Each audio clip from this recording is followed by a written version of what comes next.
Alright, so adaptive cruise control and lane keep assist. See these two arrows down here? Right over there. Now one's yellow, it means I'm hugging the center line. Now they're green, it means I'm back in the center.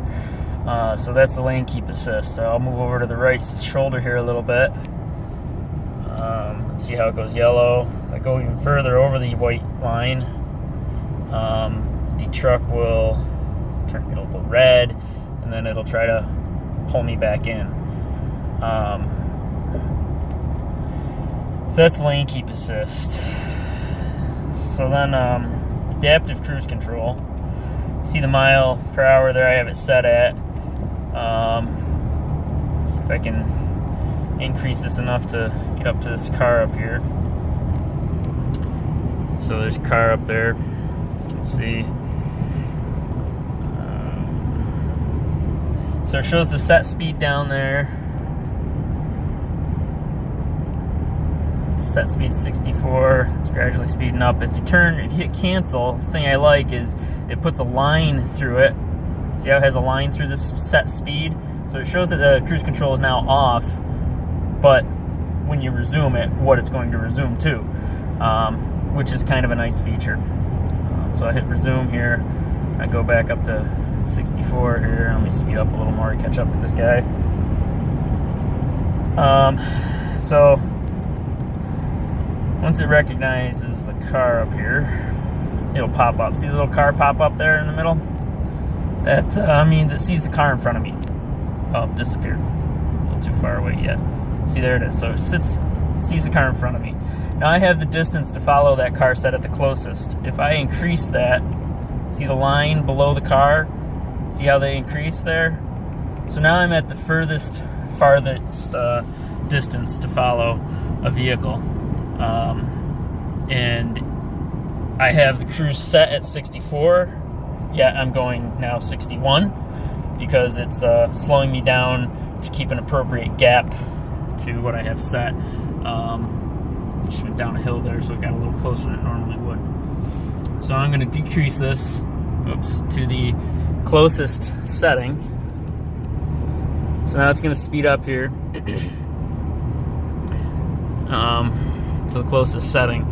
So this is set at the closest distance. See the lines under the car? There's only one line under the car. Set speed 64. Doing 63. And that's the closest distance. Now on a 2-lane road, that's perfectly fine. It's a comfortable distance. When you're on the expressway, any kind of traffic, people will cut in front of you here. That gap is big enough to fit a car in there easily, and everybody, if you're in the fast lane trying to go by traffic, you know how it all clumps up there, and people try to speed up on your right hand side and then cut in front of you, every single one of them will fit right in front of you there, guaranteed. So that's my beef. I wish it was a little bit closer, when you're doing 75 down the expressway. On a 2-lane road like this, it's fine. Now I'm speeding up a little bit, going down a hill. It's getting a little closer. The truck will start to slow down here. It's applying the brakes. I can feel it now,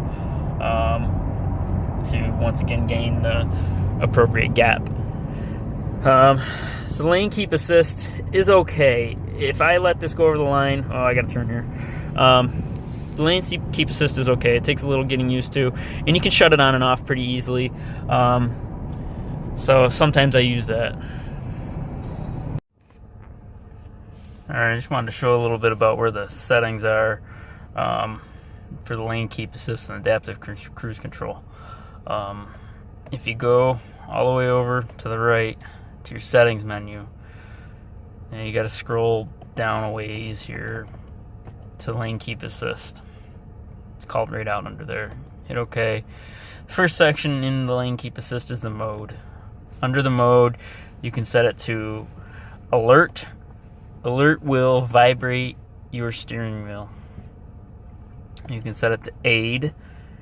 Aid will pull you back in. It will essentially help steer. It will turn the steering wheel a little bit to pull you back in to the center.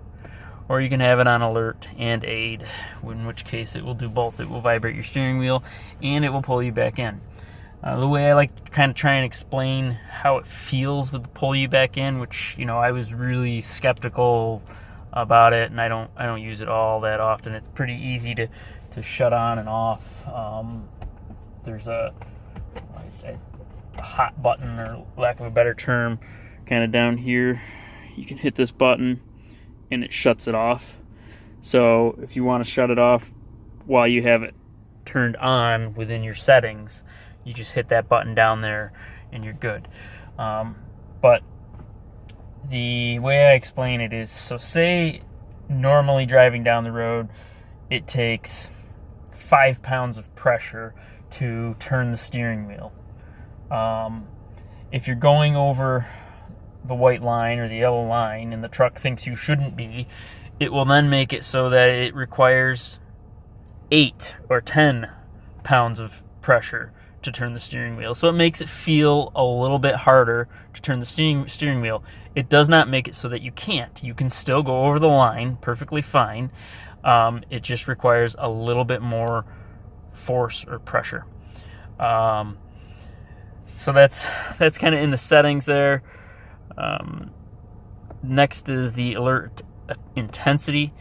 You can adjust how much your steering wheel vibrates. I just have it set on normal. So if I start to go over the line, it vibrates the steering wheel. On normal, I almost don't notice it sometimes. It's not a real big vibration, not even as much as your cell phone really when it's ringing. So I don't really, that doesn't really bother me that much. So I just wanted to show you kind of where that's buried. It's kind of down in there a ways. But it does work okay. I mean, I'm not a huge fan of it. You can turn the cruise control on. You can make that adaptive cruise control or normal cruise control. So if you don't want to use the adaptive feature where it'll adjust your speed to the vehicle in front of you, you can shut it off and just use it in the old-fashioned normal cruise control mode. You're not forced. That's the nice thing about this truck. It's very user customizable. You kind of got to dig a little bit into some of the settings, but that's because there are so many settings.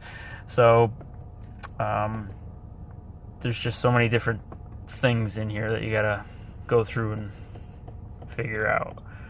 The trailer bliss here that you see, that's when it detects that you have your trailer hooked up. If you've programmed the trailer with your backup assist thing, it then knows the length of the trailer. So the blind spot monitoring will tell you if there's someone in your blind spot all the way back to the back of your trailer. I've not tried that yet. I don't know how well that works. I just think it's kind of a neat idea. We'll see how it works. The rear park aid, that just kind of beeps at you if it thinks you're going to back into something. Driver alert. There is a light that flashes up here, and it reflects up on the windshield. And the driver alert, like say someone's making a left-hand turn, and you're going down the road, and you can see they're starting to turn, so you don't slow down as much, because they're going to be out of the way by the time you get there. Sometimes that pops up and flashes and honks at you.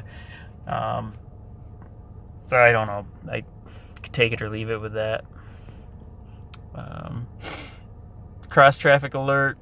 And that's when you're backing out of a parking spot, if someone's coming behind you, coming across down the lane there, it honks at you and lets you know. Blind spot, it's the same thing. Well, if someone's in your blind spot and you're going to pull over that way, you put your turn signal on, it dings at you and tells you not to.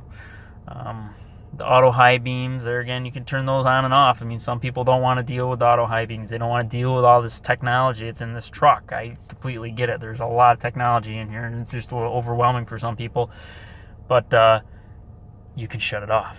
That's the great thing. You don't have to deal with it if you don't want to.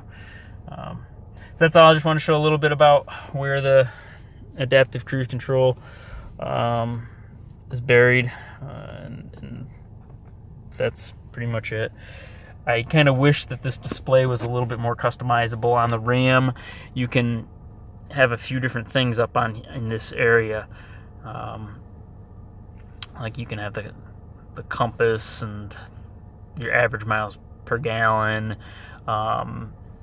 You can have all right on this display in the Ram, which is kind of nice. I wish they could do it here. Here they make you, my average miles per gallon, boom, right there. I got to go down one window, but then it takes away the speedometer. Granted, there's a speedometer over there, but, it's just kind of nice. It shows your, off-road setting if you wanted to have that. You kind of set these, my view on the left here are your favorite views, I guess, that you would want to see.